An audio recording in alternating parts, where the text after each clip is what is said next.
Hello and welcome to Car Dealer Live. Today we are talking about funding. Wholesale funding provides dealers with a reliable and dependable means of buying stock, but what's the cost? And how does it compare with alternative funding sources as well? The truth is, it's not been easy to make direct comparisons or track on vehicle by vehicle basis until now. Changes introduced by NextGear Capital are, according to Quegan, who's joining me today, setting a new standard for transparency in the sector, making it easier for dealers to see precisely what a vehicle costs to them at any time and moment. So, Liam, welcome to Car Dealer Live today. How are you doing? I'm doing very well, Becca. How are you? I'm good, thank you. So before we get stuck into it, for some context, can you kind of explain what NextGear Capital does, who you guys work with, and why that's great for them? Hi, and thank you for having me this morning. So NextGear Capital has been in the UK since 2014. What we do is we provide car dealers, both independent and franchise car dealers, with funding lines which allow them to buy stock in addition to using their own capital. And that in general allows independent car dealers, as an example, who might traditionally have 30 cars on their forecourt, to use our money to say have 50. And as a consequence of having those increased number of vehicles on their forecourt, they're able to make more money and service their customers better, or alternatively use their capital in different ways. So like, for example, improving their showroom or improving the facilities that they've got on site. So we've been in the industry now for 7 or 8 years, and in that time, we've been able to service several thousand dealers around the UK. We've funded over £4 billion worth of vehicles, which equates to nearly 500,000 vehicles in total. So we're really proud of what we've been able to do in terms of helping dealers get more stock onto their forecourt and therefore be able to provide more vehicles to their customers. And we are one of a different set of funding options that are available for dealers in the UK market. So why would a dealer turn to NextGear versus, say, a bank loan or one of those alternative sources you just mentioned? So I think what NextGear offers is a pretty flexible option for dealers. We know we're not the cheapest proposition out there. If a dealer wants just very, very cheap money, there are different ways to go about that.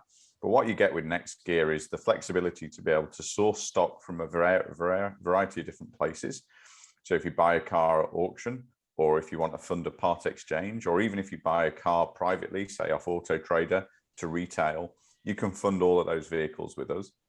You can also, when it comes to settling the vehicle, so once you've sold it, you can settle it, and we don't care about the fact as to whether or not you used retail funding with the customer. We're completely relaxed about that. So what we're trying to offer is extreme flexibility. So if a dealer, and typically one of our dealers may be an independent dealer who has, say, 30 vehicles on his or her forecourt, and they want 50, we create the opportunity for that dealer to actually have an extra 20 vehicles on their forecourt, which they can then sell to their customers and make more money.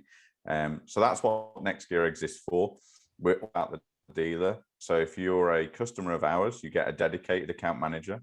That account manager is experienced, and we've got a really good tenured team of account managers who will be on site with you, helping you understand the market, helping you understand some of the challenges at this point in time. And so, for example, they're really experienced in terms of where to source stock.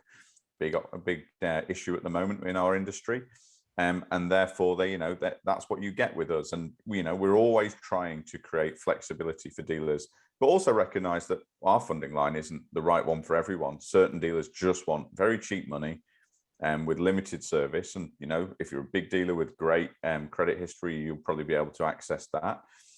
So we know that there's different options, but I think what we like to pride ourselves on is being affordable, but also really, really flexible. And we've made lots of dealers successful over the time we've been in the UK. And so you're obviously a commercial business, and we sort of touched on this at the beginning, but how does NextGear then generate its income? And is your model different to the way that you would get money from other lenders?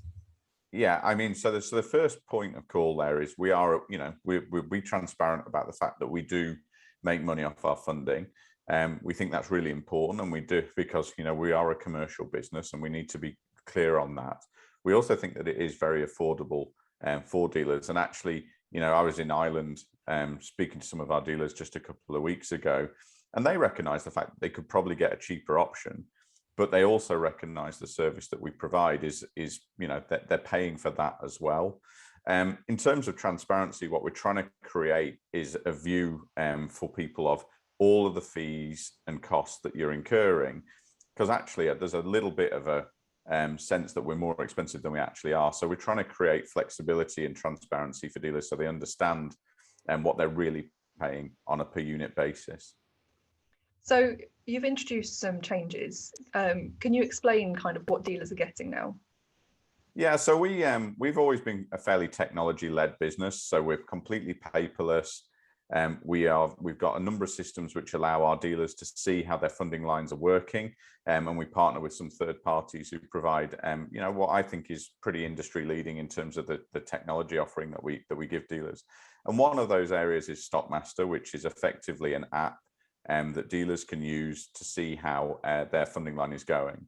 What we've introduced into Stockmaster really recently is more transparency about the fees, breaking down the fees that are being charged and any interest that's being charged by the dealership, against the dealership for any given unit. And we think that now allows dealers, because what's really critical at this point in time, and has always been critical with dealerships, is that dealers truly understand the costs of what they're paying for, whether it's funding lines or other suppliers that they need. We now think we will be able to give dealers a little bit more transparency as to exactly what they're paying for any given unit, and therefore they can understand how much money did it cost me to fund that car. And I'm really honestly believe that they'll be surprised that it's less than they thought it was. So that's what we've created. So our app, Stockmaster, which again we're really proud of, and we think creates a lot of flexibility and a lot of ease of use with our product, now has an additional feature which allows dealers to see the breakdown of the costs incurred for any given vehicle that they funded with us. It's interesting, isn't it? Because I think a lot of the time when it comes to loans of different types, you see that APR and you can't really quantify exactly what that's costing you over time. And so it's interesting that you're going to break it down so clearly. Is this something dealers can see already, or is it coming soon? So it will be ready. So it's there now. So what we're looking to do is to communicate that out to customers, keep educating them about what's available to them. And I agree with you on the point around APRs and so on. Often that hides a multitude of different things, so fees, interest, different kind of penalty charges. All we're trying to do is create very clear transparency of what people are paying for any given unit. Why do you think that's important? I think it's most important because if there's one thing we've seen through, well, certainly over the last couple of years with the COVID challenge and so on, what we've seen is that the best dealers are the ones who are really, really aware of the costs that they're incurring within their business, whether it's the costs of people and staff that they've got within the team, whether it's the cost of marketing, whether it's the cost of funding or other costs like rent and so on. The best dealers are those who are really on it in terms of the detail around the way that their business operates. And what we feel this does is just enhances the proposition for our funding product, because you can see exactly how much you're paying for any given unit. So you know how much it costs you to fund that vehicle with us, and therefore how much profit you made with that in that particular instance with that vehicle. So if a vehicle stays on your books for a long time, it will cost you more than if you have a vehicle that you turn around really, really quickly. And the reporting that we're now providing will allow customers to see very clearly what it costs them to fund any given vehicle that they've then subsequently sold. That's interesting. So we mentioned about how everything that's happened in the last year. What are you seeing at NextGear at the moment? What is the market kind of showing you? I think what we're seeing is the market remains actually fairly healthy. So we're definitely seeing lots of vehicles being funded, a bit less than we would ideally like, but we recognise the fact that dealers are probably carrying fewer vehicles on their forecourts. We've obviously seen vehicle costs go up, so the price of a wholesale vehicle has gone up markedly, and that's reflected in what we're seeing in terms of the vehicles that are funded. However, at the same time, one of the things that's been fantastic through this whole challenge has been we've seen very few dealers get themselves into kind of financial trouble, and that surprised us, being completely honest, because we thought the environment would be challenging for dealers, and I'm sure it is in lots of ways. But as effectively a business that lends money to car dealers or supports dealers in terms of borrowing, what we've actually seen is really kind of healthy environment for dealers in terms of their ability to pay and carry on using funding lines. So it's been a bit of a paradox in that we see fewer vehicles being funded, but we actually see dealers doing really, really well through this period as well. And that's true across both independent and franchise dealers. So it's been, in a lot of ways, a good year for the dealer market, despite a lot of the challenges that we've all faced. And of those cars that are being funded, are you seeing kind of the turnaround quicker? Are they moving off forecourts faster, or is that kind of getting a bit slower now we get towards Christmas?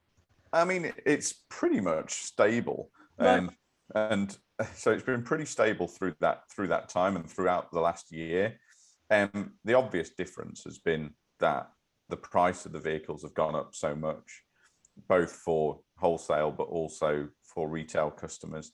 You would have thought that might have meant that they took longer to sell. That's not the case. We think demand is still really, really strong. And there's a lot of variables as to why that's the case. The availability of new cars is considerably weaker than the market would ideally demand. And we saw in the newspapers over the weekend the price of some used vehicles are now more than a new vehicle, because actually for certain models the lead time to get a new car is a bit it's fairly long. So if you can access a used or relatively new used vehicle instantly, people are taking that option. So certain models, particularly hybrids, are going to be actually more expensive when they're a year older than as a new car. So no one would predict that, and the market dynamics are still very strange.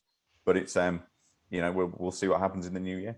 And I mean, you mentioned earlier about how you're able to help these businesses grow from say 20 to 30 to 50 cars. Are you seeing a lot of dealers that are actually stretching their ability, putting more cars on their forecourt? I think in reality at the moment, most dealers are being very prudent. Right. So actually what we're seeing is most dealers carrying a little bit less stock than they might have done prior to the crisis, and being a little bit careful around what their costs are and so on. So I don't see evidence of dealers seeking to overstretch themselves. I do see dealers, many of our most successful dealers are those who are continuing to buy stock, even if the prices are high, because I think there is a little bit of a risk with certain dealers will think, good grief, that's a lot more money than I used to pay for that sort of car. I'm not going to buy it. The problem, of course, is if you don't buy it, you haven't got it to sell. So what we're seeing is that the best dealers are still prepared to go to the market, buy vehicles, have their tarmac full of cars, and they're carrying on selling them, even if it means that they have to, they have to pay a bit more for it, because that's then translating into higher retail prices as well. So I think no one seems to be particularly going wild, but generally people are continuing to stock their forecourt and make good money. And I'm sure that the answer you'd like to say to this is just fund more cars. But if you were going to give a piece of advice to car dealers going into the new year, starting 2022, what would you say to them? I mean, what I would actually say is be careful and be sensible. We're going into a period, or we're carrying on in a period that is unusual. We haven't experienced this before. So I think it's more about keeping your wits about you and adapting to what you see. Hopefully, by the middle of next year, we're going to see new car supply increase, which will have a different impact on the dynamics of the market. And I think dealers need to be prepped and ready to react to that in whatever form it takes.